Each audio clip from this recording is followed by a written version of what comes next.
Welcome, it's this podcast. I'm your host, Zach Schwartz, and joining me today is the lovely and beautiful and amazingly talented and smart and single Katie Justiniani. Katie, how are you today? I'm great. How are you? I'm doing well, you know, Nice. because I'm in your presence, which always makes me happy. Aw, shucks. Wish I could say the same. Okay. We're actually we're gonna discuss serious things other than flirting. Where do you want to begin today's episode with, Catherine? Well, there's so many options. Yes, there's a lot going on in the world right now. You are correct. We are recording this on Thursday. What day is it? The 16th? Is that correct? All day. Am I right? Yeah, the 16th all day. All right. There's a lot. There's a lot happening right now. We still got a pandemic that's getting worse, especially in the state we're going to be returning to soon for college. We got Black Lives Matter, very important protests. Always. Yep. We have a possible election happening, and we have issues with that and the Trump administration in general. We do. Why don't we start with schools? Sure. Because, as I mentioned, you know, we're looking to go back to the wonderful University of Central Florida Go Knights. in a month or so in Florida, which is currently spiking with cases. I'm not sure what the yesterday numbers were. You invited me over too early for me to read my news this morning. I apologize. So, you know, I feel a little uninformed today, but we're gonna push ahead. That's how we always like to do it. But a lot of colleges, I'd say most universities I can imagine, are pushing to be fully online with most degree options. Yours, however, you are lucky enough to have an in-person class. So how does it feel to be deemed important enough to still be in person? Well, considering I'm an art major, I think that this is kind of the university's way for compensating the likelihood of most of us being unemployed by giving us an in-person class. But aside from that, the classes that I'd be doing in person are my studio classes, which are classes solely about learning to draw and paint from real life. Like, we're kind of training ourselves not to do references from pictures, just 2D images, and we're focusing on 3D. So that may not seem really important to anybody else, but that's kind of the fundamental baseline for all people continuing in art as their career. So I think it's cool that they're in person. I don't like when people keep saying that they're gonna potentially move it online, because that's kind of taking away the purpose of it. That's like having a running class online, like a gym class over Zoom, which I'm sure is possible, but just incredibly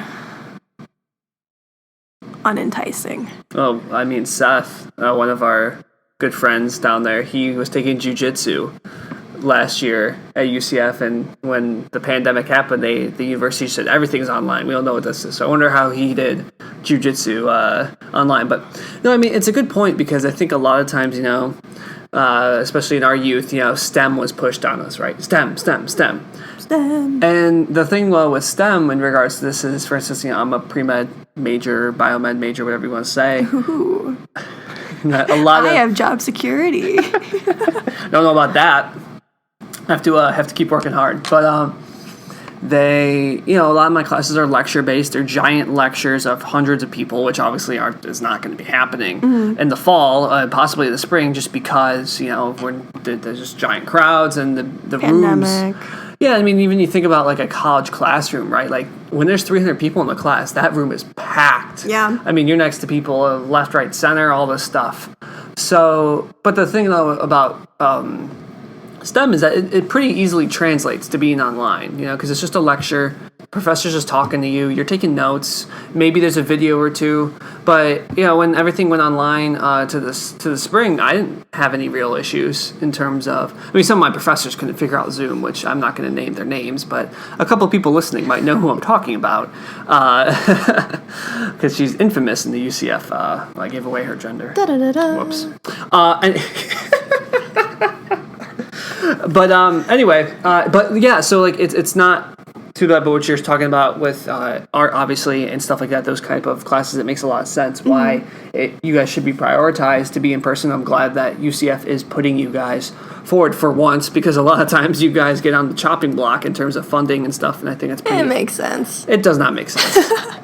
You can't come onto a podcast and you can't be negative about your own career. You got to be uplifting. This is an opportunity. I'm still undecided on whether or not this is a waste of time or not. So I want to cover all my bases so I don't sound like a hypocrite later. Don't worry. Well, when this is over, we'll just wipe them all off the face of the internet. Don't have to worry about it. But yeah, it's crazy how many people that genuinely need classes in person are being pushed online. For example, my friend Dylan, he got into the University of Berkeley for music, and it's a great school. He's insanely talented, and it's perfect for him that he got in there. But everything's already going to be online, so he'd be paying a ton of money. This is one of the most expensive places you can go, and he would barely be allowed to leave his dorm. Like, there wouldn't be many social activities outside of Zoom or like really socially distanced things. And I am personally not a musician anymore. I know that I felt like one when I was in like 5th grade for the flute, but I don't really see how beneficial it would be or how effective it would be for these students to be learning these instruments online when it's a pretty tactical experience. I don't know, is that the right wording for that? I think so. But yeah, it's a very weird time. I remember at the beginning of this quarantine, I saw on TikTok a dance major having to wake up at 6 a.m. and do a dance class through Zoom. And as a dancer, I was just it's like, all right, these people are incredibly skilled for being able to do this, but this is also taking away from the potential growth that they have within their studies, you know? I remember, I think I remember you actually showing me that back in March and stuff like that. I know my thought then was just like, okay, this is just going to be a temporary thing. We're going to get some extra time with our families at home, and then the fall it's going to be all good. We're going to get the football season. Everything will be normal. We'll take care of this over the summer. Alas. And here we are. Truly, I mean, I know we keep laughing about it, but I was on a phone call with my manager for my job for the test prep company I work for, Kaplan. And a lot of what I do, is to expose the Kaplan brand to students through meetings with their speeches in front of groups and stuff like that, and clubs and everything, and table fairs and outside tabling and doing all that kind of jazz. And I mean, we were just talking, he's like, even this far out, because normally right now we're ramping up like prep, we're getting ready, we're securing partnerships and all this stuff, and my boss is like, I mean, I guess we're going to be doing Zoom presentations and stuff like that to these groups, and there's not going to be any tabling fairs, especially at a university like UCF where we go to. And for people that don't know, UCF is either the biggest or second biggest or third biggest university in the country. Second biggest. So, I mean, it's massive. I want to say there's 65,000, 68,000 students enrolled there. But it's just... There's like, and then he even was talking about it. I mentioned college football. That's another giant thing, which we won't get that into right now. But and then he even mentioned something I haven't thought of is think about all the campus restaurants. For instance, like we just redid our student union. Yeah. We put in 5-6 new restaurants on campus that are probably thriving on the fact that people are like, all right, I'm on campus for class. I'm bored. Whatever, like I have an hour here to kill, I'll go get which, or I'll go get Steak and Shake real quick. Yeah. And there's going to be nobody on campus. Right. Like it's there's so many different questions. And also, I say all this, and I don't necessarily think it's incorrect because, I mean, as we saw in March, if there's a group that's not going to listen to social restrictions and such like that, it's 21-year-olds who just got their horizontal license who we want to go out to clubs. And we saw that at UCF, right? They opened up a couple of the bars there, and instantly, dozens of cases. Oh, yeah. I was really excited when I saw all the bars and stuff opening again, but that was kind of like a clouded thought. It was like, awesome, people are going to go back to kind of normal life, but then once I saw the reports of, like, these clubs are following less than half of the protocol. And it's like I saw videos of people doing body shots. And I was like, isn't there a pandemic still going on? And then a couple days later, they would get shut down. And it was just a bummer. And now Florida's skyrocketing even more with everything. Yep. Yeah. And I think, too, that like that's a key thing is that, you know, I joked about with Joe the other day is that having people over UFC. I'm comfortable, having some people over I know that have been, taking care of themselves. Kind of isolated, have been distancing. Yeah, they wear a mask. They're not an idiot, frankly. I'm sorry if you're still not wearing a mask. You're stupid at this point. There you go, PSA. Don't have to be an expert to know that. Hot take. Hot take, yeah, real hot take. And I'm not a public health expert at all, but just a pre-med who's been studying health for 4 years. I don't know. It's weird, though. We don't get too much epidemiology, which is the study of diseases. Maybe you should look into that. It's a Maybe booming industry right now. Yeah. It's a booming industry. Dead. You're right, though. It is. But what I was going to say is just that going out into a area where I don't know 95% of the people, especially in a bar where there's no social distancing, especially the ones, I don't know what, I think people's conceptions of bars are different around the country. So this is the one where as the night goes on, they remove all the tables and it's just a giant dance floor. Right. So you're not distancing. There is a bar there, but it's mostly just like you're packed in like sardines. Yeah, Travis Scott's playing. It's if I fun. were to attend those gatherings in those spaces.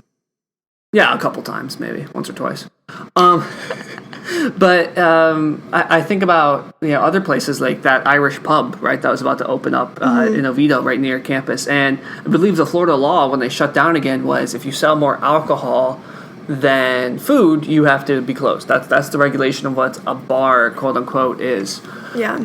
But you can social distance at a pub. You can do every other bar seat. Yeah. You know what I mean? It's kind of like how Panera is opening. So I wonder if they're even open because they were going to open in March or so, and now they've been nothing. The other thing too is interesting. I mean, you talk about Florida skyrocketing.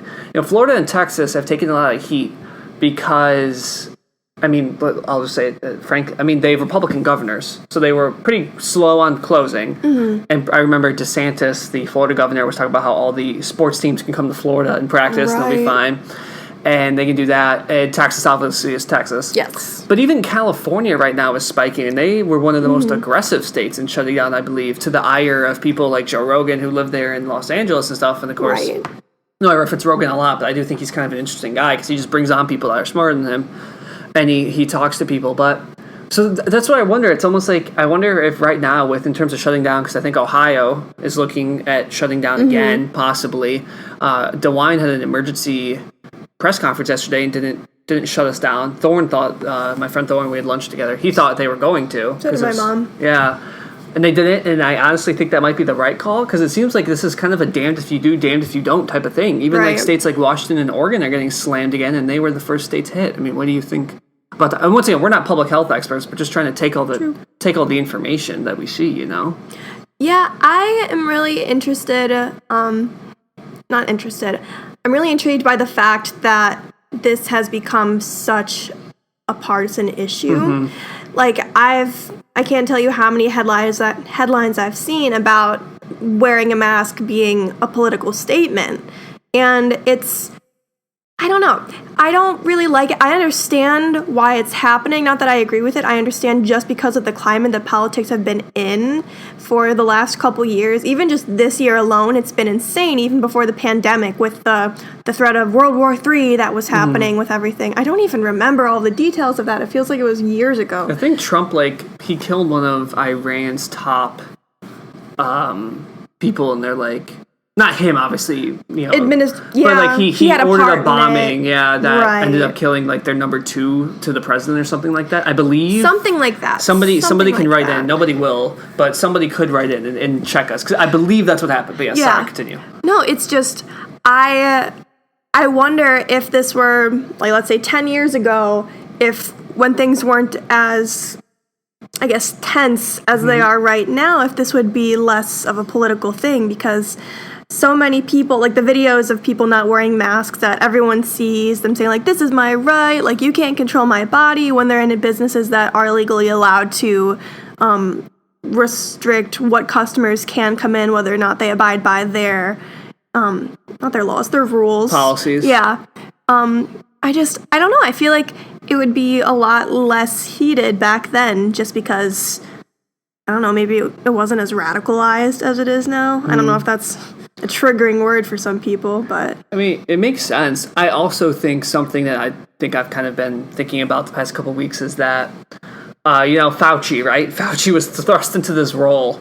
Honestly, I mean, him trying to be in that role when he's just a medical doctor has to be terrible, that he has to go on and speak every day and try to please 300 something million people, as you said, are very politicized left or right and radicalized to either side. There's not really, because really science normally should be taking a middle ground, right? Science should just be science. Yep. And, that's probably what he's trying to do, and no matter what, he's pissing off half the people. Right. I've seen so many people, just like on Facebook, my relatives that are far left, far right, some in the middle. But I've been seeing stuff like criticizing what he's saying in his science, and I truthfully don't know too much about him or what he's been saying. I should learn more, but it's like, is this really what we're going to argue about right now? Mm-hmm. I saw one post, actually, about people complaining about wearing masks. It was like, all right, if what they're saying is real, then by us wearing masks, we could drop the numbers even more, like we can flatten the curve again, this and that, and if they're wrong, then we're just inconvenienced by wearing a piece of cloth on our face. And I think that's pretty valid. Yeah. It's almost like, that reminds me, there was a philosopher back in the day, Baruch Spinoza, who was... he was excommunicated. I don't think he's excommunicated, but he was Jewish and then was kicked out of the Jewish faith. But he said the believing in God, right? If you do believe in God, it's just a belief, and you're wrong, right? You believed in it, you spent some time on it, that type of thing. But whatever. And it's just that, like, then nothing will happen afterwards. But if you don't, and he is real, then you're kind of screwed. Then you're done. Yeah, like for all of eternity. So it is kind of... I was taught that too, actually. Mm-hmm. Yeah. So that's an interesting viewpoint. Like you said, like, does it really matter, like, putting... Like, if you're wearing, like, a hazmat suit, it's like, all right, then it's annoying. But that could be infringing on your rights. But like asking to wear a cloth... A bandana is acceptable right now, people. Yeah, like or even pulling up your turtleneck, or not your turtleneck, but like your, what I mean, like a Under Armour type of shirt. So... It's not that big of a deal, love. I wonder if... I was going to say this earlier. I wonder if, too, part of it is... Here we go. We're going to wade into the partisan waters here. Are you ready? I'll try my best. We have no national leadership right now. Ooh. I mean, I remember in the spring, right, they were saying... And I mean the Trump administration was like, masks aren't that effective, right? And it turns out they said that because they didn't have any to give to medical professionals. So they lied to us. Oh. That way we wouldn't be taking up masks from healthcare providers. So now a lot of people that cite those numbers, right, are just flat out wrong because they basically lied. So that's the first issue. And now, Trump finally put a mask on. I don't know if you saw that. He looked really intimidating in that mask. Ooh. Did you see the pictures? I feel like I have. I see him everywhere. It was like a photo shoot. I see he him was wearing a black sleep. mask. I close my eyes and he's there. It's terrifying. But, he's a divisive person, and so he's a businessman. Yeah, I mean, yes, but it's just it's horrible. I mean, there's no guidance, there's no state regulations for states. He's just been like, states figure it out on your own, which has led to a lot of headaches in terms of state by state instructions. I know I just saw this morning Georgia rejected a mandatory mask thing, which is great. I mean, it's Georgia, so I'm not surprised. Yeah, when we drove through there, it was just. We were the outcasts that had masks on. Yes, Georgia, when we were driving down there. But, I mean, it's just, if we had some other kind of guidance, and obviously, I mean, this I'm not going to try to get too much into the election here, but if you were on the fence about Biden possibly, I mean, the handling of this pandemic, and of course, I also think at the beginning, like, at the beginning, I kind of was thinking, I'm like, well, you can't fault them too much. We've never seen this before. Right. So, but now we're 5 months in. Countries have eradicated this already and have been very smart. Like Japan. Japan is like, I don't know the exact numbers, but they're so much more dense than we are, like, population-wise, and they're doing fantastic. In Tokyo, especially. I believe Tokyo is the most dense city on the planet. And that's just because part of it is that wearing masks has kind of been a part of Asian culture for a while. It's kind of courtesy culture. Even if you aren't sick, the possibility of you being sick it's kind of known. So most people wear masks on public transportation, on just kind of when you're out and about, and it's really not that big of an inconvenience for them just because it's been ingrained in their culture for so long. So I think, like, even in the Asian orgs at UCF, like, when people were sick, they would wear their mask, and it was no big deal. They kind of looked like the K-pop fans, but but now it's just, since I think the U.S. is so not used to it right now, it's a little bit more of a hot issue. I remember when I had the flu my freshman year at UCF, they gave me a mask to wear around campus for those couple days, or at least on my ride back to my sad freshman dorm. That I was then staying in the next 4 days, just not going anywhere. But yeah, you're right. It's a more common thing out there. So here's a thought I had, and I just now, and I wonder. This is going to sound ridiculous, but I think it's a good point. Do you think the U.S. is too big? Are you suggesting population control? No, I'm suggesting like literally like land size. And land size? Then the people within that land. Because I think about it, right? Because sometimes when I read these numbers, right, the U.S., I've talked to this about with Mate. Since Mate, our one roommate from Hungary, lived in Hungary for 15 years or so, for the people that don't know, about the differences between traveling in America and Europe. Sure, I don't know what that means. What does that mean? It's Hungarian. I think it's like, good afternoon. That's all I know. And paprikash. Sorry, as you were saying. There we go. Paprikash. Great food. Sorry. We're really hitting all the heads here in this spot. But I apologize. I was going to say, like, in Europe, right, you have the EU card or something like that, and you can travel to different countries in the same time it takes us to travel in different states. Right. Lola agrees with me. Yes. Katie's wonderful dog. I apologize. So I wonder, though, because when I look at these pandemic numbers, right, and the amount of cases we have, the 300 million people plus we have here, the infection rate, the different numbers state by state and all this stuff, if, that when we compare ourselves to Germany, for instance, like it's probably the wrong comparison, right? You should compare like Texas to Germany. And of course, that comparison doesn't do us well either. But I think it's something to consider for sure. Yeah, like it's that size that we have is not there. So I was just spitballing. Maybe we should just not necessarily Civil War stuff, but like let's just split the country up into 5 different areas, right? Think about it. Think about culturally as well. Yeah, I mean, I see the potential of that working, but in theory, I don't see that ever actually happening. I think what you said is very valid. Size does matter, and I was hoping you could keep going with the straight face. I'm sorry. No, that was good. But no, I definitely think that is something to consider. I know that I just look at Japan compared to the U.S. How many Japans can we fit in there? But I don't know. I think that's valid. We've been in the 50 states for a while. I don't know exactly might be how. 51. Really? DC's applying, trying to get through statehood right now. I wonder if maybe we could get our own state. Like, we can get a bunch of friends together. Like, you know how it costs less money for us to watch pay-per-view when we have more people? Maybe, if we find enough people, we could have our own little country. That's literally what I'm saying here. Like, we're just going to divide the U.S. up. But I'm saying, like, we could run it. Like us. Like our friend group. I mean, honestly, we probably... Our own country could be like the size of an apartment complex. Of an apartment building! We'd probably do better than the current people in charge. Our Olympics would be awesome. Shotgun Olympics. The Olympics. Hope the Olympics can come back soon. I just think, maybe I'm gonna come back. I just had this thought like literally live on this pod. I had no notes for this podcast, so like I'm gonna come back. I'm gonna flesh this out. Right, we're gonna figure out how we split up the Midwest. Where's the line? Is it Indiana? Is it Iowa? Where do we? What is Tennessee South or not? I don't know. Then we'd be international students, and then I'd say we'd be at risk for ICE. But I mean, they just retracted that whole thing. That was a pro level transition right there. That was beautiful because I was thinking in my head like our initial topic was talking about how college looks in the fall, and we got a little sidetracked, but that's okay. Just another thing I can add to the title this episode.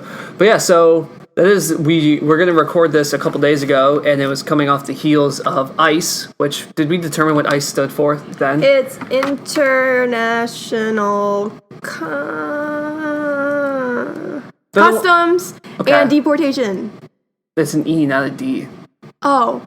It's ICE, not ECD. Jeez. I'm so sorry. Don't cite this podcast. I'm an art major. Papers, please. Stop. You have to be an advocate. Okay, here we go. Computer science minor. Got ICE. Here we go. Immigration and Customs Enforcement. That's what I said. Yeah, there we go. Okay, so I was gonna say they are the ones that do the deportations anyway, which is kind of the main point here. true. So the U.S. has a lot of international students, and especially UCF, I believe, has a large percentage of international students. We do have a lot. Which is fantastic. It's really an interesting perspective, obviously, to hear all of that stuff. But there, obviously, that we're talking about with classes mostly going online, very few people having them in person. That there was, I say was because there has been an update, that the Trump administration was going to remove those students that are international students and cancel their visas. I believe it was the M1, F1 visas. If you were taking an all online course load, which, as we have already covered, even Katie, who has a major that really requires you being in person, only had one class in person. So, and I had none in person either. So it was going to be a very big issue for thousands and thousands of it, and probably hundreds of thousands of international students across the country. Should they uphold that law, or it wasn't even a law, what was it, like a policy order or something? I don't know what the word for it is. I don't know, maybe COVID standard policies, procedures, I don't know, art major.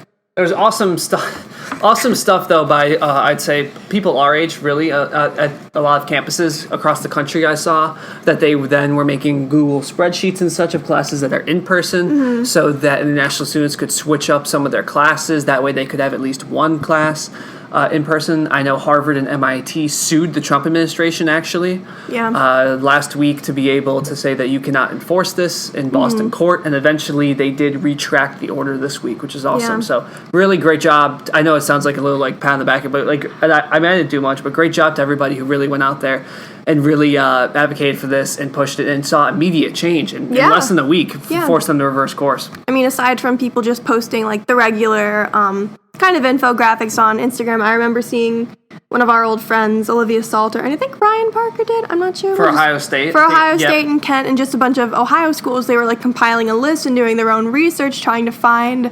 kind of just some help for these international students to keep continuing their education. So I agree with you, it has been a lot of Gen Z kind of stepping up to the plate. I know UCF had one as well. It was, I believe it was started by Emma Tritton, who is, I think that's how you say her name. She's a PLC, President Leadership Council person, that was thrown in our Slack chat early on before I saw the stuff with Ohio State as well. So credit to her and everybody who was able to add that stuff for us at UCF as well, because that was fantastic. I felt bad because I threw in an idea or two, but then they're like, okay, we're just going to have only the online classes. Like, I can't contribute. I don't have any in person, but definitely spread it around, and it's fantastic. And obviously now it's a great thing that those international students will be able to stay and keep their visas and be able to keep getting the education that they have fought hard to come into this country for, and really contribute also to the country. You know, it's not like they just come here, get the stuff, get their education and leave. You know, that a lot of them, a vast majority of them, really stay. They work for it here. I mean, I'm a second generation Filipino immigrant on my dad's side, and a third Irish, German. I think they came from Ireland on my mom's side. So I've always kind of been taught kind of to pursue this American dream. I know, like, I've been here all my life, but I've kind of had those beliefs instilled in me, that kind of gratefulness that we have for being in a country like this with all this opportunity. For as many chaotic things that are happening right now, I definitely do feel like we have the privilege of being here. Like, my grandfather's named USAFI, and that stands for United States Air Force in the Far East, because his parents were so grateful to Americans for helping them out so much to be to break free from the imperialism. And so, and his sister's name was Yusafip for United States Air Force in the Philippines. Oh, okay. I was gonna say, it's kind of cute. Like, it sounds like a really like a really cool Asian name, and then it's like, plot twist, it's American. Yeah, it's an acronym. They call him Joe, though. that's the most American thing right there of that whole story. Call him Joe or John. There you go. Yep, Joe. So what else have you thought of in terms of the fall? You know, with everything, obviously classes online. You're on the board of the Filipino Student Association. How have you guys been trying to? You don't have to share too much, but how have you guys been trying as a large student organization? How have you been trying to think about, you know, getting members and keep events going and stuff like that, because I also think something that's really key here is a lot of freshmen coming onto campus. We both know, obviously, being former freshmen, that you come on campus, you go to all these organization fairs, you get to learn about all these great hundreds and hundreds of organizations these universities have. And I mean, it's going to be different for freshmen going through a Zoom call for that, and it's kind of sad. So how have you guys been handling possibly like recruitment and stuff like that? I know it's not necessarily your area, but just kind of in general. Well, right now we still don't have any real concrete plans in regards to this, just because so many clubs are taking the initiative of saying, like, yep, we're just completely online right now, and other people, I think, like us, are kind of just waiting to see what kind of protocols in place, because the university still hasn't given an exact, like, here are the guidelines that you need to follow. We're actually having a meeting about this within the next week, I believe, but right now, my board position is the dance troupe co-coordinator. I'm the coordinator with one other person. And what we usually do, we have like a couple dance practices throughout the week. It's a nice little exercise, and we keep getting to spread our culture through dance. But we do performances at places like churches and weddings, and sometimes at elementary schools for just like cultural days. But with that, it's kind of, we're not sure if we're going to be able to do that, because we not only would be performing in front of a lot of high-risk people, I really don't know how, this is going to sound potentially really stupid, I don't know how much it's impacted if we're like exercising in public. I don't know if that makes any sense, but I'm not allowed to sing in church anymore because they think that it spreads faster when we sing, and I'm high risk with my asthma and vocal cord dysfunction, so already being in an area where I know Lola's going crazy in the back, but we're being in an area that's already spiking so much, and it's kind of been a hot spot for the whole time. I don't know how smart it is to put our board and our members at risk, as well as our audiences. So something that me and my co are considering is just basing this mostly on culture and education. So we'd be using our social media platforms a lot more, a lot of Zoom, coffee shop talks. Again, this is a last resort because we are the dance troupe, and that's kind of our thing, that we'd go and dance. But if it's not safe, then there's no real point in trying to fight it. You know, we're not going to risk a $200 compensation from a wedding for like potentially one of us getting sick or getting someone else sick. Right. Yeah, there's really no good options here. So you touched on it, and I wasn't sure if I was going to be allowed to bring it up, but you mentioned your high risk, severe severe asthma, not just the one that everyone gets when they're 10 and you need a little bit of an inhaler, like you've dealt with this for a while. What's your current comfort level with this type of stuff that you're possibly bringing up? I don't know. My opinion on this has kind of been shifting as this whole pandemic has been going on. Initially, once we were evacuated from school, I was kind of annoyed because I thought, well, both of us thought, I mean, we were exposed to people that had it, and we were out all the time just because there were no regulations. And I was like, all right, so if I would have gotten it, I would have gotten it by now. But kind of as pandemic went on and the rules kept getting stricter, and I kept seeing so many people that were high risk getting sick and getting very, a lot of people died. And I don't know, because I have taken, like you said, I have a really intense form of asthma. It's kind of controlled right now, but it can trigger an asthma attack from everything from running for too long, from getting stressed out, and even taking the wrong kind of ibuprofen, I will get an asthma attack. So the thought of this being so easily spread scares me. I thought that we already had it, but once you got your antibody test back and it came back negative, so mad. It's kind of stressing me out a little bit, because I thought, all right, I remember having a little bit of some asthma complications at the beginning of spring semester, and I was like, all right, maybe that was it, and now, like, I don't need to worry about it. But just looking back on the times where I was in the hospital for my asthma, and that was just kind of the common asthma thing. It's easily treated. Sometimes it doesn't work out. Like, sometimes the treatment doesn't work out, especially since I have vocal cord dysfunction as well, which is kind of, it has the same symptoms as asthma, but doesn't have nearly as many treatments as asthma. So I'd say I am going to follow all of the protocol that's being in place right now. Yeah.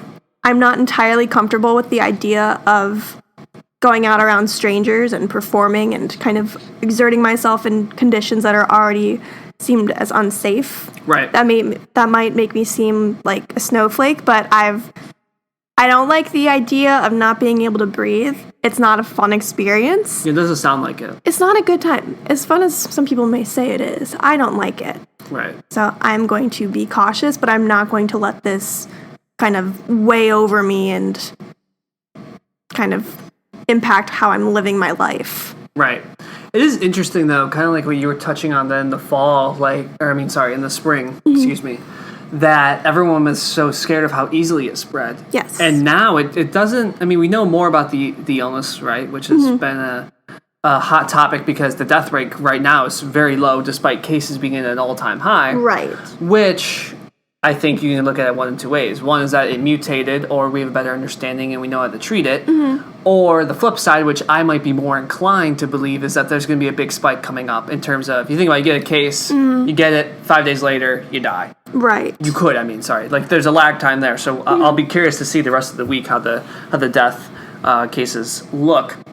But we know now that it's not as easily spread. At first it was like, okay, if I'm even in the proximity of somebody who has it, I'm going to get it.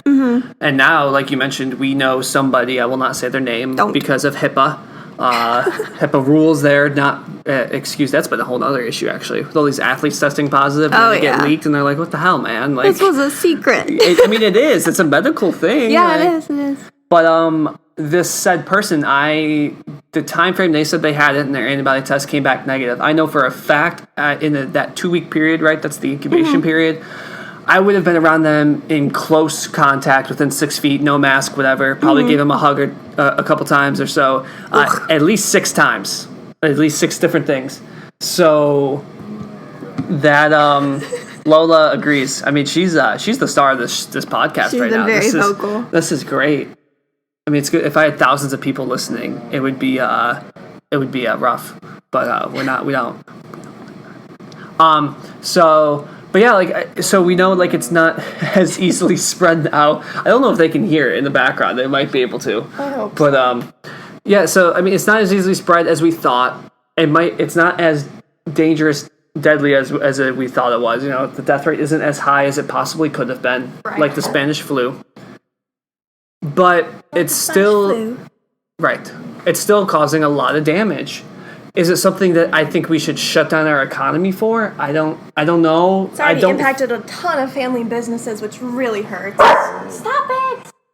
Lola feels very strongly about this topic. Yeah. And yet you're right about the family businesses. There's been so many that we know that we have closed down or have been really encountering tough times. And but I also think on the flip side, people are saying we need to open up our schools, and especially our public schools, the younger kids, completely online completely in person. Sorry, like a certain Secretary of Education, who I may really disagree with a lot of things she's saying. That we touched on that with Joe the other day.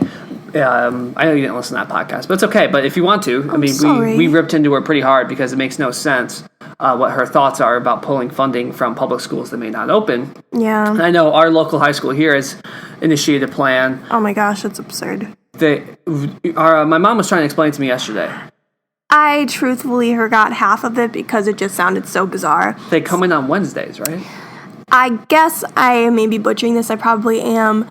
The high schoolers will be going to one building only on Wednesdays. That's it. And so then the other kids, I think that's preschoolers and kindergartners, and then through 8th grade, they're going to be rotating schools. So half the kids will be showing up on a couple days at one school, then they're going to go to another building. And I'm sure there's some sort of logic behind it, but the way that I was getting it explained to me just sounded very convoluted and almost unnecessary. But I guess don't know. the logic would be right that some in person is better than none. Yeah, I just don't really understand the rotating part, because it's not like they're having the buildings be completely empty one day where they can sanitize everything. It's just a continuous rotation, which might be more dangerous potentially because they're going to be putting more people in one area, not at the same time, but they're going to be using the same space. I don't know. if I were a student, though, wouldn't, I mean, we're going through this right now. I am frankly happy that all my classes are online. Not because that classes online typically are usually easier. Right. But also that it's just consistent. Yes. Yeah. Like if I had 2 in person and 2 online, and I'm trying to figure out how to drive, here and there, whatever, and I know it's a little different, but for me to think, on Wednesday I gotta go in, that's I would rather have it all online. Or what I said yesterday was that if they're worried about like testes, not testies, high school kids, Katie. Sorry. Some have testes. Some do. Going off the rails here. I'm sorry.